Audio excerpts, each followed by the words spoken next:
Hello, and welcome back to the channel. So as you can see here, we're at the start of another Jersey Quest franchise mode. So not end up doing the thing that I thought the fun thing that I thought we were going to end up doing, just because how things worked out in my little method I use. So we'll get to that thing probably some point in the future, rather some point soonish probably. But instead we're here for sort of another Jersey Quest franchise mode. This time we're in NHL 21. So I'm just going to quickly introduce things.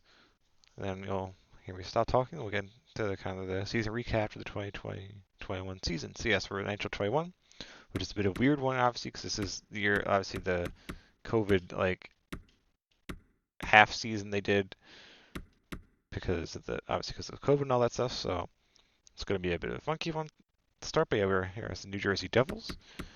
So keeping in line with kind of the theme we're doing, you might be able to figure out who the player is before I get into edit lines here and reveal who it is. But oh, line chemistry is a thing in this game. Oh, but there's no X factors. That's right. Okay. I was trying to figure out what was going on, so I need to add the head coach stuff back to my spreadsheet. So I didn't put it in at the start because I was like, oh, does this game have coaches or not? But it does. But yeah, so here you can see here, the Jersey Quest player is Travis Zajac. Obviously, him and Kyle Palmieri got traded to the Islanders at the deadline that season for our second of the two back-to-back conference finals runs, and then Zajac promptly retired afterwards. So, but he played his 1,000th game that season, but it was with the Devils before he got traded to the Islanders. So thankfully, I guess I'd used this game on this console before they shut the service down, so I was able to go in and pick the roster before the trade went through. So we could obviously have them here on the Devils pre the trade and all that. But as he used the Jersey Quest player, it was his 1,000th game was, excuse me, February 21st, 2021, at the Washington Capitals. So the jersey is the Devils away jersey, pre-prime green, obviously. So that kind of doesn't make a slight difference, but yeah, so non-prime green Adidas away jersey, which is a kind of a clean one. It has the nice black stripe at the bottom and stuff. It's a solid one. But yeah, so he's a Jersey Quest player, kind of thing with their theme. In total, he played 1,037 games in his career. Last 13 of those plus however many playoff games that were with the Islanders, and the rest are all with the Devils. So he's almost a one-team man, but ended up joining us for the Islanders for a little bit. So why he's even a player considering doing Jersey Quest stuff. But yeah, so it should be interesting kind of doing with him. But obviously, because this is obviously we're here in September, so sort of like a full 82 game schedule. It's not going to be really possible to match the results one for one, but it's also not that big of a deal per se because the Devils ended up missing that the playoffs year. They finished. I don't know if they finished bottom. No, they finished second from bottom of the reorganized East Division. So obviously, us missing the playoffs is just pretty much just sim through the entire season and then see what happens afterwards. But terms size expectations probably are going to miss the playoffs, you would think. But I guess who's to say? Because obviously the schedule they played the same 7 teams over and over and over again during the regular season. I'm pretty sure. So right, so were all the games inter in the same division? Boston, Buffalo, Rangers, Boston, Capitals. Yeah, so I think all the games are just the teams in that division. So maybe by playing teams outside that division, we might have a chance of making the playoffs. But I doubt it because their record was pretty crap that year. So we'll see. But yeah, because I'll find out. You guys are gonna find out in a second. But for me, the start here, this is pre me playing any of the games or anything. So I'll see myself. But you guys will find out in a couple seconds. I'll stop talking here for now. And it'll be the 2020-2021 season recap in a couple seconds. Okay, so here we are in the free agency period after the 2020-21 season. So kind of quickly just recap how it went. As you can see, Capitals won the Cup, so we obviously didn't win the Stanley Cup. But Here he finished with a 36-37-9 record, which was mediocre enough for 81 points, or like one game below NHL 500, basically, as you can see. And with that, we missed the playoffs by, in the East, a decent amount of points. In the West, it would have been only 3 points, which is kind of crazy. But yeah, we missed it by like 17 points in the East. But the season I don't know, it was very interesting. The season started off really well. We were cruising like in and around the playoff picture, and then kind of like endish of November-ish, beginning of December-ish, I think it was. Mackenzie Blackwood had a bad injury, was out until January 16th, and the season kind of went downhill quickly from there, and kind of ended up with us crashing out and missing the playoffs and all that. Because it was kind of crazy, because like at that point too, like whereas Kyle Palmieri, he finished with 54 points, which is like well below a point per game. Like at the time of like Blackwood's injury, he was like, I forget however many games it was, like 20 something or 30 something or so. He was like 1 point or 2 points below being a point per game at that point, and then like Blackwood's injury, like everything just like went to crap. Like defense clearly did because we were losing on the games. And then scoring did because he barely scored any more points after like less points in the more games they did after the injury than before, which is kind of crazy. But yeah, so not a great season, unfortunately. As you just saw, leading scorer was Nico Hischier with 25 and 34 for 59. Whereas Travis Zajac is here, 8 goals, 17 assists for 25 points, which isn't bad, to be honest. But yeah, so obviously you can see here he didn't end up retiring at the end of the season like he did IRL. He stuck around, signed a 1-year deal. Forget for how much money did I sign him for? Like a million or two? 1.4 mil. So yeah, so we have at least one more season, probably just one more season because he's only at 80 overall and he's 36. So I imagine he'll probably retire at the end of next season. But yeah, so goals for per game, 2.73, goals against 2.98. So obviously on the bad side of that ratio, but close enough. That's why we ended up basically at 500. In terms of, I guess, awards and stuff, we can get into that because we missed the playoffs. There's nothing really for us to talk about there.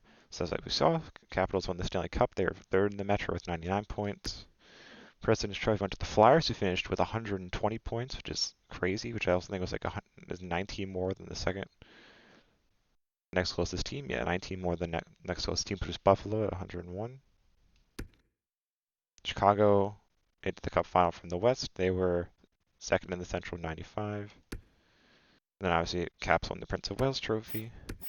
Individual awards, Jack Eichel was the leading scorer in the league with 106 points. He was the only player to eclipse 100. So he also won the Hart. Norris went to Ivan Provorov of the Flyers. Lady Byng went to Nathan MacKinnon, who finished second scoring with 97 points. Calder went to Alexis Lafreniere, which is a bit fraudulent because he's been buns his entire career pretty much, but EA wasn't to know that. Conn Smythe went to Ovi. He finished third in scoring in the regular season with 95 points. I don't know what his playoff numbers were, but he was like in the top 10 in regular season. Flyers goalie won the Vezina. Jennings went to Varley. So, yeah, no backups. I don't know if Sorokin was in this game or not. He might have. I think he might have been, but I guess he didn't play enough games. Because when did I could have sworn Sorokin played in that the second Eastern Conference Finals where he played a little bit. Ilya Sorokin. Here we go. Yeah, playing. Oh, that's like that doesn't. That's not very helpful. Wikipedia because it's like it's displaying. Yeah, he played that season, but like yeah, I guess he only played 22 games in the regular season that year. But that was also like the shortened season, so that was like around half. And he played 7 playoff games that year. So yeah, so he's in the game. So I guess he just didn't play enough games to just share in the Jennings. Masterson went to Derek Forbort of the Jets. Jack Adams went to the Wilds coach. Where did they finish? They finished. That's kind of crazy. They finished third in the Central with 86 points. Maybe they went on a deep playoff run. We'll check that in a second. So I don't know why he would have won Conn Smythe. I would have given it to the Flyers coach, considering they were really well and above everyone else in the regular season. Selke went to Kopitar. Not really a surprise there. Lindsay went to Jack Eichel. Again, not really surprised because he was 9 points ahead. I guess that's not that many points in the grand scheme, but he was the only player to eclipse 100. And then Rocket Richard went to Nathan MacKinnon, who finished with 51 goals on the year. So yeah, let's just check quick. How did Minnesota do in the playoffs? Yeah, they got knocked out in the first round. Yes, I have no idea why the Minnesota coach won the Jack Adams. It's kind of crazy. I would have given it to the Flyers coach. Or Buffalo's because it ends their playoff drought by making it as top of the Atlantic Division. But yeah, so obviously not a great season. Draft kind of, I don't know. Who knows? Because obviously it's very short term. I doubt any of those players I drafted are going to like sniff the NHL. So it's not really going to matter. But in terms of free agency, so what ended up happening was our entire coaching staff was like contracts expired. So I just let them go to coaching free agency because Zajac did not fit the coach we had's scheme. So I ended up basically signing a bunch of coaches to 1-year deals for the NHL. This guy was like the closest dish to being like matching up with Zajac's preferences, but it's also hard to tell because like the original coach we had every line that their strategy was overload. So players who weren't, it was kind of hard to tell. You couldn't tell like what their actual like preference was. But yeah, so I signed all new NHL coaches. The head associate and assistant were all 1-year deals. Goalie coach is a longer term deal because he's like A plus teaching and has the goalie specialty, so he's going to stick around if this extends beyond next season. But turn this other free agency stuff, scouting, not really a big deal there. Didn't really make any changes besides the ones I do at the beginning. But actual free agency, so we had holes on the first and second line right wing, third pair defense on the right, and then backup goalie. So you might have seen when we went in the stats, because they're probably all in here, so we probably just find them in here. So we have Brandon Saad I signed for one of the positions. So him and Tatar were the two wingers I signed, because they played both left or right, so they're probably sliding on the right. Then defense, I went and got Isles ex-Islander, Travis Zajac. So yeah, he's in here. And then goaltending, brought in Jonathan Bernier. So it's actually like a couple players like in Tatar and Bernier. The Devils actually like were to be Devils at some point in the future. Because like I don't know if Bernier actually played for them though. I think he might have retired. No, he didn't. He played a little bit. That was Crawford who I think signed for them and then never actually played. I think. But yeah, that's neither here nor there really. But yes, those were really on. Those are our free agent signings. So honestly, they didn't really upgrade the team all that much, to be honest. So expectations for next season, probably like I'd hope at least a slight improvement. Because I think like Tatar and Saad do I think technically improve our like team slightly, as do Hamonic. Hamonic and Bernier I think are basically lateral moves, kinda. But Tatar and Saad should upgrade our forwards a little bit. But again, I think kind of with like the coaching scheme not being like the best for our players, like I imagine it's going to be kind of the same-ish mediocre around 500. Hope maybe that'll be enough to sneak us into a playoff spot next season, but who knows? Because it'll be kind of up in the air basically if that is the case or not. Sorry, I'm just updating something on my little spreadsheet. And there we go. Yeah, so probably gonna be around 500 again. So probably won't make the playoffs, but if we do, cool. It's actually something like again not really gonna be able to play any games because we didn't make the playoffs. The only ones we're gonna be able to play are away at the Capitals because that was like or Hamonic or Zajac plays the 1000th game is at the Capitals, so I'll play any away games against the Caps, but that's probably gonna be like 2 games out of 82. So I don't think it's really gonna materially affect our like us making the playoffs or not. So especially because we're gonna be like in the mediocre range, I don't think extra 4 points is really gonna help us out that much, but who knows? We'll see. But yeah, so I'll stop talking for now, and in a couple seconds will be the 21-22 season recap. We'll see if Zajac retires or not, and if we can sneak into the playoffs. Okay, so as you can see here on the retired player screen after the 21-22 season, and Travis Zajac has retired. So I guess we'll see if we win a cup or not in a sec, but yeah, so he retired. So in terms of his, kind of look at his, I guess, stats for the season. So he played all 82 games, 8 goals, 21 assists for 29 points. But back out. This doesn't really matter. Continue simming. So as you can see, we didn't win the Stanley Cup, so this was another failure in this kind of series of these 1,000-game ones. It kind of sucks, but I get into the season. So yeah, so we ended up regressing compared to last season, we finished with a 31, 39, and 12 record, which was bad enough for 74 points. So kind of another injury.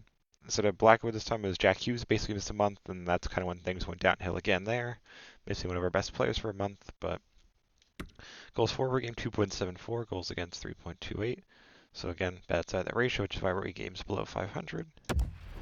Leading scorer was Nico Hischier, 26 goals, 37 assists for 63 points. We already went over his Zajac stats. His 29 points, which is better than it was last year, but I guess he still wanted to retire, which is unfortunate, but yeah, so that's kind of regular season. Playoffs, obviously we didn't make it, so nothing really to talk about there. So we could just quickly kind of go into the awards and then wrap things up. So yes, they say it was cursed because the New York Rangers won the Stanley Cup. President's Trophy went to the Lightning, who finished with 125 points. Which I don't know, is that more or less than they had that year, where they got swept by Columbus? I don't know, but yeah. But then Rangers beat the Blues in the Cup final. Individual awards: Patrick Kane. See another it's cursed timeline. Rangers win the Cup, and then Patrick Kane leading the league in scoring with 107 points for the Blackhawks. Hart went to Draisaitl, who finished third in scoring with 101 points. John Carlson won the Norris. Patty Kane won the Lady Byng. Calder went to Alex Turcotte of the Kings. Conn Smythe went to Adam Fox. Vezina and the Jennings went to Vasilevsky. Unsurprisingly, considering their 125 points is kind of crazy. Masterton went to Ryan Ellis of the Predators. Jack Adams went to Boston's coach. They finished third in the Atlantic with 92 points, which is a regression compared to last year. So I have no idea how the game picks like who wins these awards, because that's like they regress. So I don't understand how he wins the Jack Adams for that. Selke went to Crosby, which, as we looked up, I think in a different series when he'd won the Selke, he's never actually won it before. So that's kind of interesting that the game picked him to win the Selke. The Lindsay went to Draisaitl, and the Rock Rochard went to Patrick Kane, who finished with 59 goals. So yeah, this is kind of quick because there wasn't really much to talk about because we missed the playoffs and Zajac retired, but so obviously with him retiring, we can't really continue. Same as the Jersey Quest players, so we got the series kind of as another failure. This one lasted 2 seasons, but it was kind of fun. Ended up being relatively quick, so I only played like a single game against the Caps this season. That was it, so it was pretty quick to get through. But yeah, so hopefully you enjoyed it, even though it wasn't a success. Next thing on the channel should be a kick quest, might be a Dom Solanke one, I think, if I'm right. But if it's not, it's going to be someone else from the, obviously, Europa League winning squad, unless, yeah, it should be either Solanke or someone from the Europa League winning squad. But yeah, hopefully you enjoy this. Hopefully you check that out. Enjoy it as well.